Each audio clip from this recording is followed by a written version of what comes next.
Hello, ladies and gentlemen. It's me, it's David. Listen. I now want to do this example. I want to divide the polynomial 6x to the fourth minus 5x cubed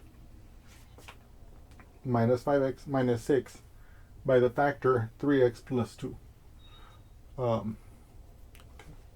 So now what you might notice is that this does not look like we can use the synthetic division, because up until now we have been dividing by factors by terms of the form x minus k for some k, right? If we were going to divide by this, then we would make our synthetic division house and we would place k here, and then of course we would put the coefficients of the polynomial we're dividing in here as we've been doing before. But this one, it is linear. It's a linear term. It doesn't have any x squares. It's just an x. It's just an x term and a constant. So it looks like it should work, but we have to do something. So the way we would handle something like this is to find out what we're going to put here. We're going to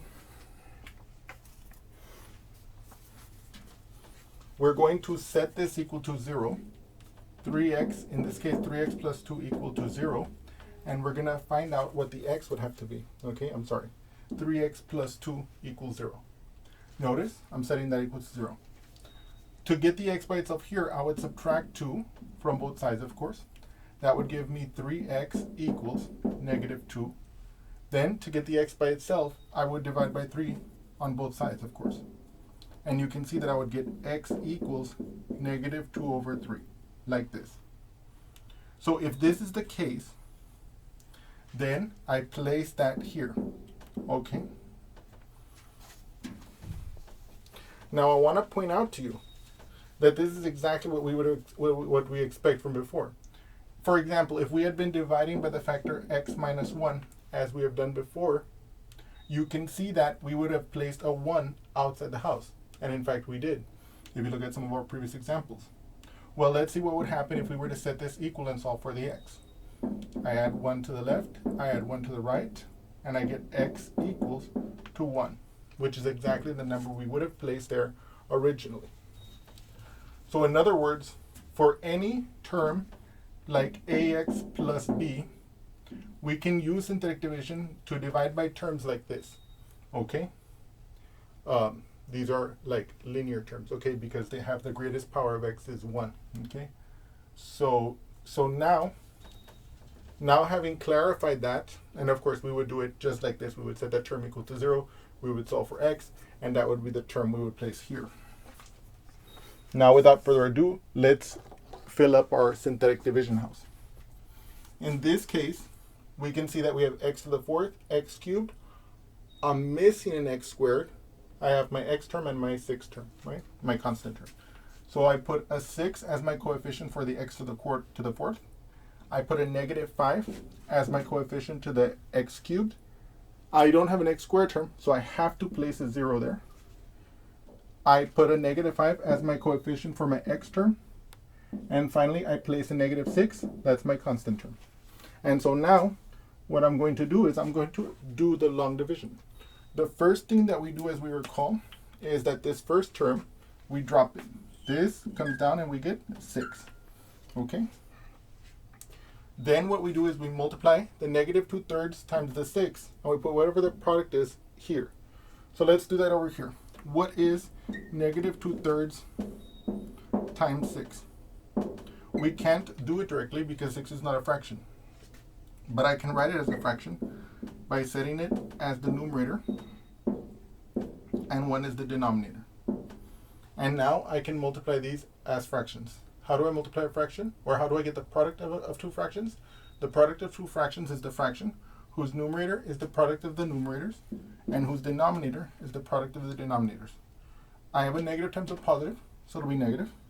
The product of the numerators, 2 times 6, that's 12. 3 times 1 is 3 to get the denominator of the product. And then 12 divided by 3, that's 4. So you can see this is negative 4. So I place negative 4 here. Then I remember that the next step is that I'm going to add these. Okay, I'm going to add them, right?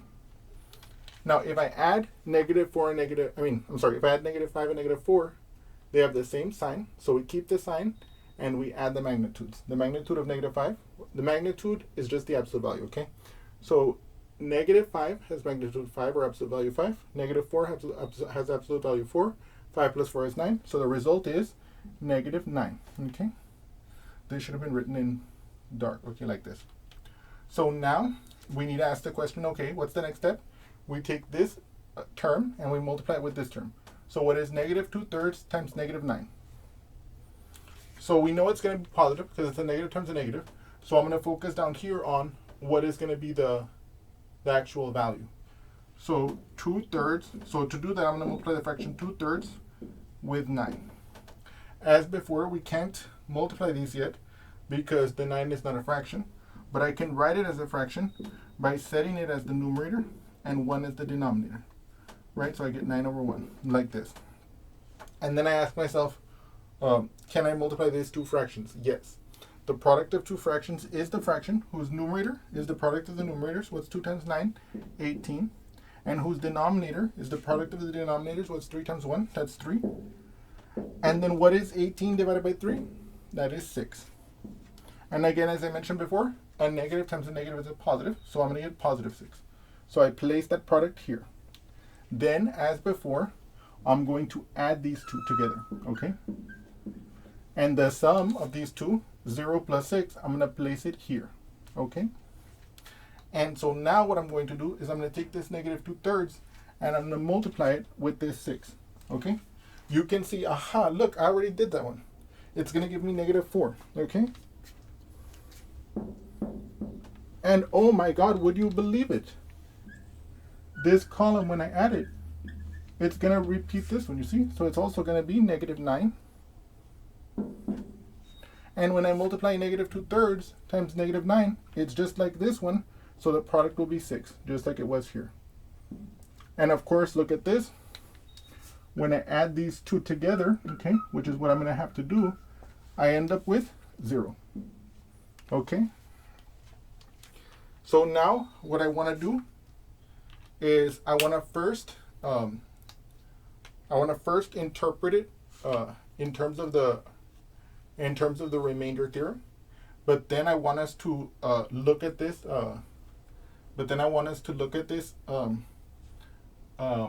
In the context of the division of the polynomials. Okay. Okay.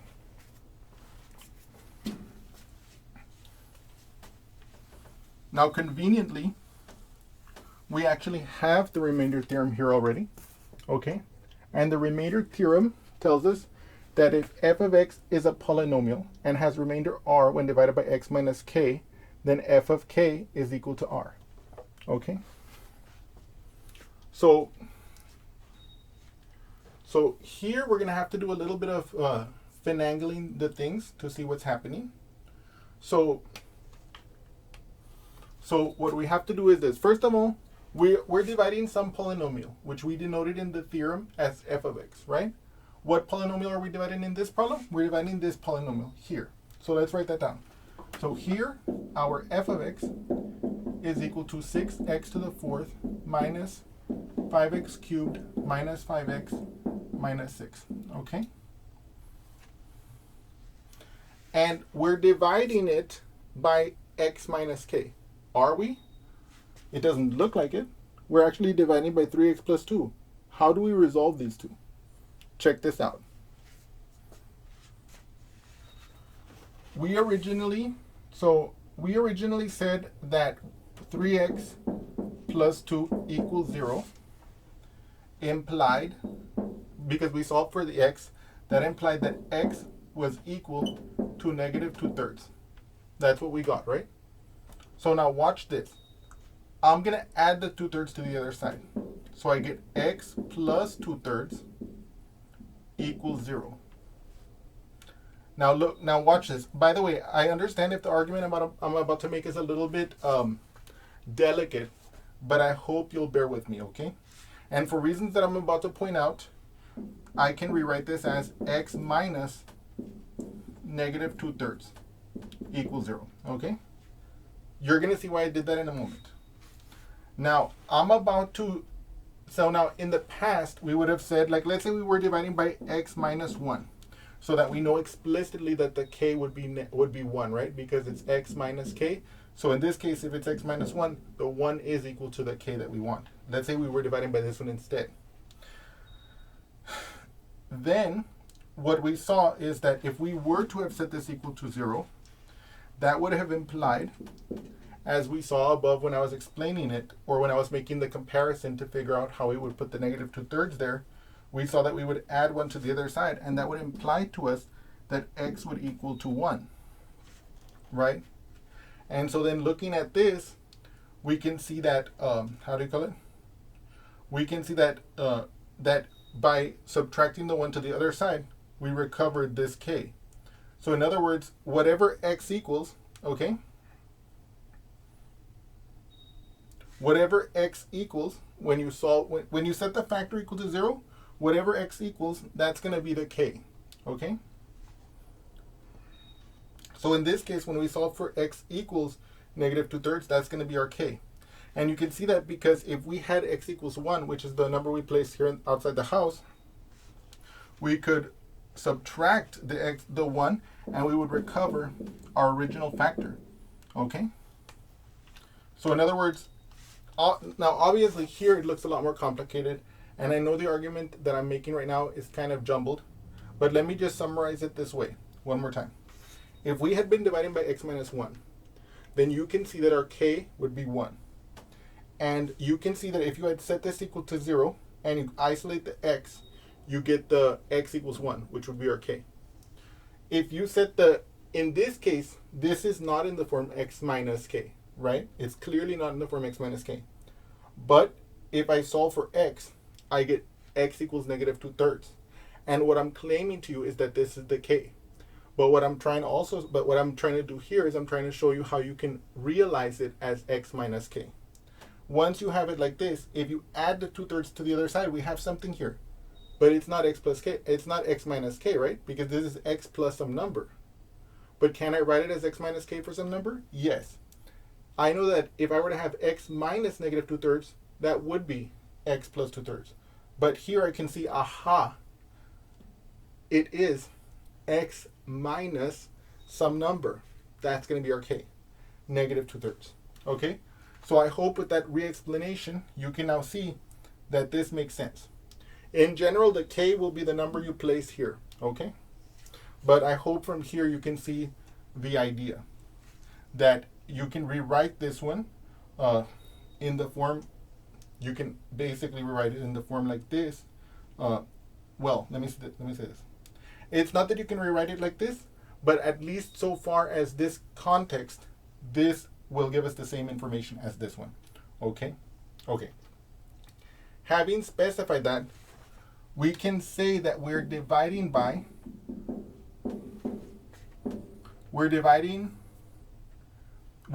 of dividing by x minus negative 2/3. This is not entirely true, okay? But it's sort of true, okay? But what we can do with this fact is that we can use the remainder theorem to then come up with this result. And this is what I want you guys to see.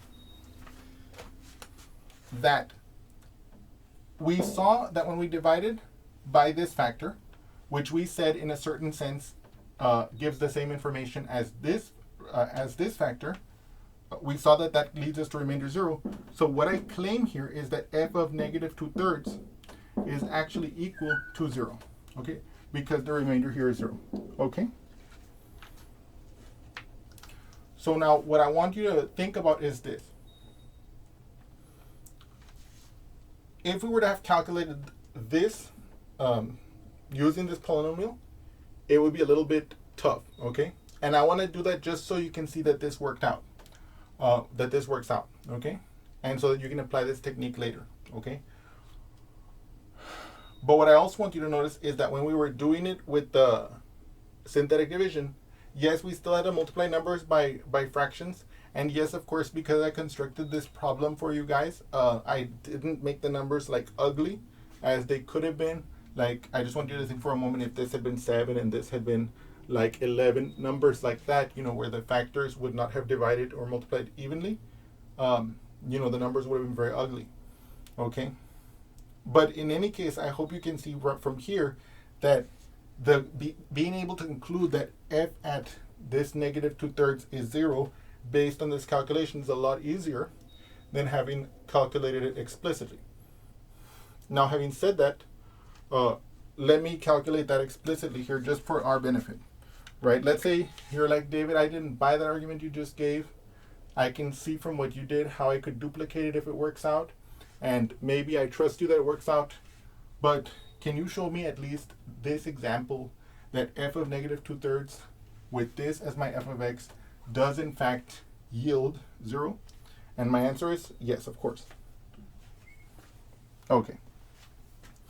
So since I'm letting this be my polynomial, then f of negative 2/3 would be equal to 6 times negative 2/3 to the 4th power minus 5 times negative 2/3 to the cube power minus 5 times negative 2/3 and then minus 6. Now, if you were to take 2 cubed to the 4th power on the well, first of all, since it's negative, we're raising it to an even power. The even power will make the result of that exponentiation. It'll make it positive. And you would see that because it's 2 over 3 to the 4th power, the numerator would be 2 times 2 times 2 times 2, which will be 16. So I'm going to have 6 times 16 on top, and on the bottom it's going to be 3 times 3 times 3 times 3, right? Because what does it mean to raise something to the 4th power? It means we're going to multiply that thing. We're going to multiply 4 copies of that thing. If we were raising it to the 3rd power, we're going to multiply 3 copies of the thing. If we're going to raise it to the 100th power, we're going to take 100 copies of the thing and we're going to multiply. In this case, I'm raising it to the 4th power, so I'm going to have on the denominator, I'm going to have 3 times 3 times 3 times 3. 3 times 3 is 9, times 3 is 27, times 3 is 81. Okay, so this is going to be 81. Then here, this is cubed. So it's a negative and it's raised to an odd power, so the result will be negative. Now here I have a negative 5. So when I take this negative 5 and I multiply it with that negative number that's going to result, I'm going to get a positive. So I'm going to have plus. Now what is that going to be? Now here I'm going to kind of like finesse it, because I'm going to rewrite the 5 as 5 over 1, because that's going to allow us to go a little bit faster. But I know from what we saw before with the calculations, I know you'll be able to fill in these details. So this fraction in the inside, the cube, it's going to be 2 times 2 is 4 times 2 is 8 on the top.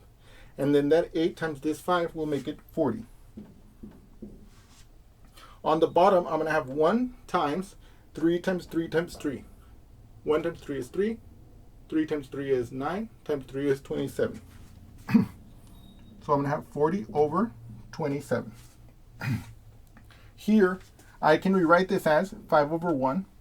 And I can see, aha, it's going to be this 5 times this negative 2/3 is going to be negative. This is already minus. So when I multiply them, it's going to become a plus.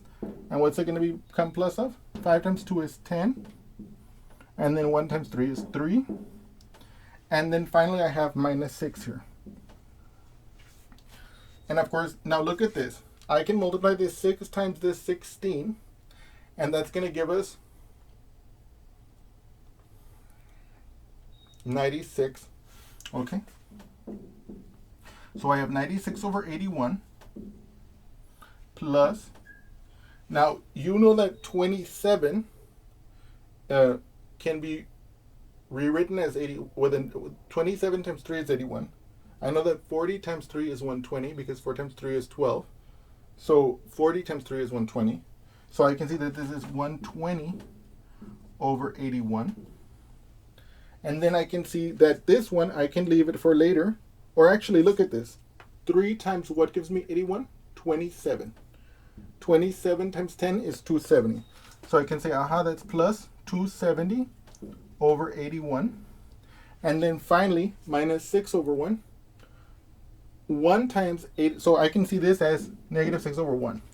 1 times 81 is 81, right? So I can say minus, on the bottom it'll be 81. And on the top, I can say, what is 81 times 6? 81 times 6 is going to be 486. Okay? Now, by the way, I want to show you guys how I got that value. If I want to multiply, first of all, I could say, okay, 81 times 6. I can multiply it like this, as normal. Let me see what's going on here. Okay. So 6 times 1 is 6. 6 times 8 is 48. Okay? You can do it like that. You can also think, 81 times 6. I want to do 6 times 81. So that's the same thing as 6 times 80 plus 1. And so I know that 6 times 8 is 48. So 6 times 80 must be 480. I know that 6 times 1 is 6. So 480 plus 6 is 486. So there I'm using the distributive law.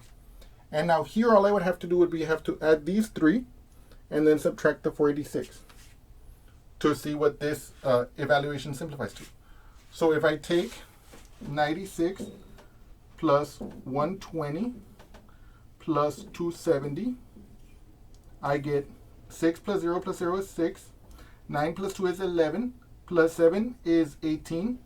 I carry the 1. 1 plus 1 is 2. Plus 2 is 4. I'm going to have, when I add these three, I'm going to have 486 over 81 minus 486 over 81. It's 0. So what I have just shown to you here is that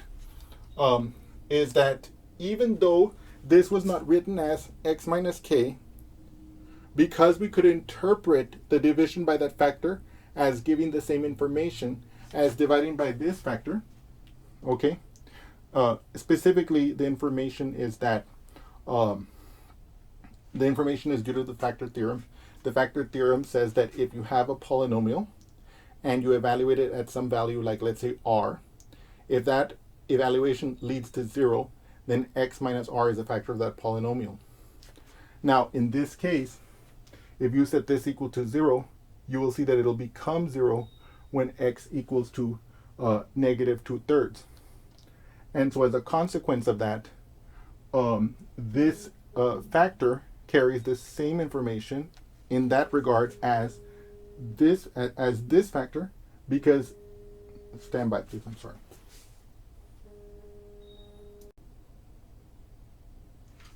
So in other words, just to recap, because this factor becomes 0 when you have the value negative 2/3, and because this factor becomes 0 when you have the value negative 2/3, that's the information that they have in common that allows us to exploit the remainder theorem as we did here for this part.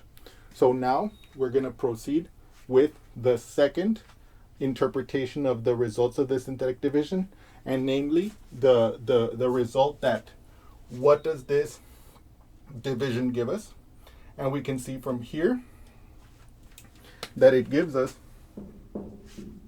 6x. Notice how here it's a fourth power, so I'm dividing by linear power, so it'll be 6x cubed minus 9x squared plus 6x minus 9. And because there's no remainder term over there. Okay? And so now what we're going to do is we're going to look at this carefully, and we're going to see, what does this give us? Okay? What does this give us? Okay. So let us look at that together.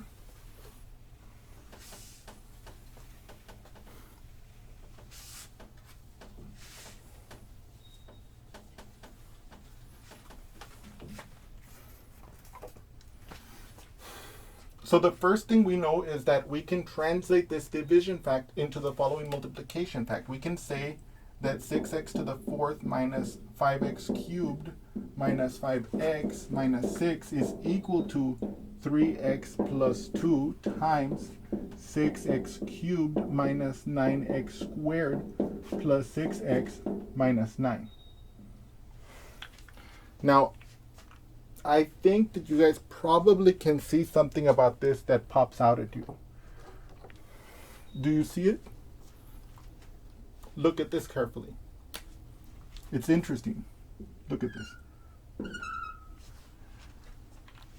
If I factor out a 3x squared from this term and a 3 from this term, what does that give me? That gives me the following. So, oops. So 3x squared times what gives me 6x cubed? Times 2x, right? And 3x squared times what gives me 9x squared? Minus 3. Now I'm going to put my plus sign. Now I'm going to pull out a 3 from here. What times 3 gives me 6x? Aha, 2x. What times 3 gives me minus 9? Negative 3. Look at that. This polynomial ended up being amenable to factoring by grouping. So look what's going to happen there. I'm going to factor out the 2x minus 3. So I'm going to get 3x plus 2. This one just comes down. In here, I'm going to get, I'm going to get from this 3x squared plus 3, I'm going to get 3x squared plus 3. And then 2x minus 3. Now look what's happening here. I can factor out a 3 from this, and I can finally rewrite this as 3 times 3x plus 2, x squared plus 1,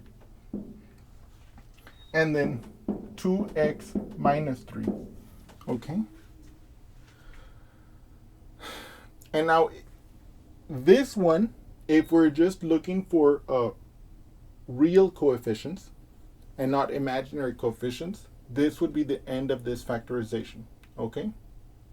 Now if we, so in other words, like for example, usually this would be the stop of the factorization. But if we do want to go further, we could say, aha, what is x squared plus 1 equal to 0? Notice this is not a difference of squares, right? Because if it was x squared minus 1, we would immediately know that the factorization would be x plus 1 times x minus 1, right? It's not a difference of squares. But what I can do is I can subtract the 1 from both sides like this. And I can say, aha, x squared is equal to negative 1. Now, I want to get the x by itself, so I have to square root both sides. So I get x is equal to plus minus the square root of negative 1. What is the square root of negative 1? By definition, the square root of negative 1 is I. So this becomes plus or minus I. And we remember the factor theorem. What does the factor theorem say? The factor theorem says that if f of x is a polynomial, in this case, forget about the equal 0 part. If f of x is a polynomial, and you have some number, such as r, that makes f of r equal to 0, in this case we found that if x is I, or if x is negative I, then it makes this polynomial equal to 0, then x minus that r is a factor. Or in other words, x minus I would be a factor, and x minus negative I would be a factor. Or in other words, x minus I is a factor, and x plus I is a factor. So if we look at that here, we can finally rewrite this as 3 times 3x plus 2, x plus I, times x minus I, times 2x minus 3, would be the complete factorization all the way to the complex numbers. And this one is the factorization where you're just staying with integer coefficients. Okay? And so one of the things I want you to notice about this problem is how even though we started the problem by using synthetic division, we can sometimes see that certain other factorization techniques can help us to further factor the problem, such as, for example, in this case, the factoring by grouping. And also, we can factor out, like a constant, we can factor it out from a factor. So in this case, I pulled out 1, 3 for this factor, and it can pull it out to the front like this. And depending on what we were looking for, we could either stop here or here, okay? And then over here, I want you to see how I used the vector theorem. I did not set this equal to 0 because I'm solving this, because I'm solving an equation where this is equal to 0. I set this one equal to 0 to satisfy the hypothesis of the vector theorem. The vector theorem says that if there is a number, let's say r, such that f of r is equal to 0, where f is a polynomial, how do I do that? How do I satisfy that part? Well, I say what my polynomial is. In this case, I say that f of x is x squared plus 1, and I force it to equal 0 to find out what the r have to be to make that initial statement of the vector theorem true. And then the conclusion gives me what I want. What is the conclusion? Then if there are numbers r such that f of r equals 0, where f is a polynomial, then I must have that x minus r is a factor. So having found those r's that will make that true, I just set x minus r for each of those r's. And so that's how I was able to factor this one, like this, okay? So I want you to notice, like, that was a little bit subtle, okay? But in any case, now, we can see that it's fully factored. I hope you've enjoyed this example, and I look forward to seeing you again soon. Thank you so much.